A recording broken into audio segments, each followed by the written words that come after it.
கார்த்திகா, தானே சமையல் செய்யுங்கிற திமிரு என் புருஷனுக்கு இருக்கு. ரோகிணி, எப்படி சொல்ற? கார்த்திகா ஏதாவது சொன்னா பூரிக்கட்டையால மண்டைய உடைச்சிருவேன்னு மிரட்டுறாரு. பாபு, டேம்ல வேலை பாக்குறவோட பொண்ணை கட்டினது பெரிய வம்பா போச்சுன்னு சொல்றியே, ஏன்? கோபி, தினமும் 5-6 கன அடி கண்ணீர் விடுறா. வேணு, சொன்னது எல்லாம் கேட்கிற நாய் ஒண்ணு வளர்த்தியே, இப்போ எங்கடி அது காணும்? ரேணு, எனக்கு தான் இப்ப கல்யாணம் ஆயிடுச்சே, அதனால அதை வித்துட்டேன். டாக்டர், உங்க மனைவிக்கு தொண்டையில மைனர் ஆபரேஷன் தான், 2 நாள் மட்டும் பேச முடியாது. ஒருவர், அப்ப மேஜர் ஆபரேஷன் பண்ணா எவ்வளவு நாள் பேச முடியாது டாக்டர்? ஒருவர், என்ன டாக்டர் இந்த நடுராத்திரியில கிளினிக்கை திறந்து வச்சுக்கிட்டு இருக்கீங்க?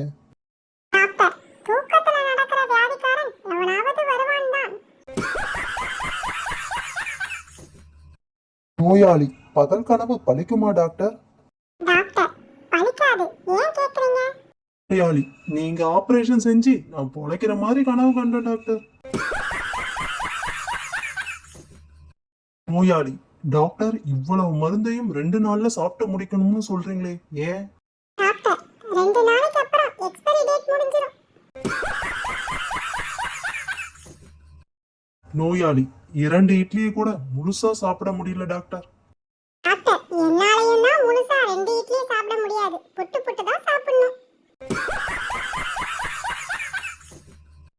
பேபி, டாக்டர் என் கணவருக்கு ஞாபக மறதி வியாதி அதிகமா போச்சு. டாக்டர், ஏன்? பேபி, அவர்தான் டாக்டர் சமையல் செய்யறாரு, ஆனால் சாப்பிடும் போது சமையல் நல்லா இல்லைன்னு என்னையே திட்டுறாரு.